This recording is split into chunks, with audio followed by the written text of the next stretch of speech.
पर जी मंत्र जाप से वर्तमान जीवन के दुख तकलीफ कम होती है या अगले जन्म के? अरे पूछो मत।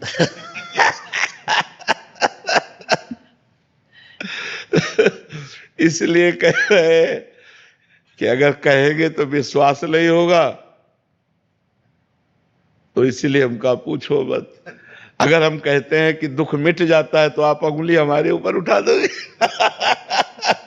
तो अगर कहो कि मंत्र जपने से क्या दुख मिट जाते हो, अगर हम कहते हैं हाँ, तो आप कहोगे आप ही भोग रहे हो, अभी तक क्या मंत्र नहीं जप पाए क्या? बात यह है कि पूर्व जो प्रारब्ध निश्चित हो गया है उसे भोगना पड़ेगा। जिसे प्रारब्ध कहते हैं उसे भोगना पड़ता है। जो नया कर्म है और जो पुराने संचित कर्म है, ये दोनों नष्ट हो जाते हैं भजन से। प्रारब्ध नष्ट नहीं होता, प्रारब्ध भोगना पड़ता है। रामकृष्ण परमहंस जी के गले में कैंसर था, बड़े बड़े संतों के शरीर में पीड़ाएं देखी गई। अगर भजन से सब पीड़ा नष्ट हो जाती तो भजन करने वाले को किसी को पीड़ा ही ना मिलती, क्योंकि उसके प्रारब्धों का नाश होता है।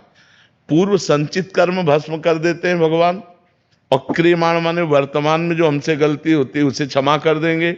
लेकिन जिस समय हमारा शरीर बनाया गया था, उस समय जो रखा गया है कि 20 वर्ष में तुम्हारा हाथ टूट जाएगा, 25 वर्ष में तुम्हारा सर फूटेगा, वो सब होगा। वो सब होगा, चाहे भजन करो या ना करो, उससे कोई फर्क नहीं पड़ता।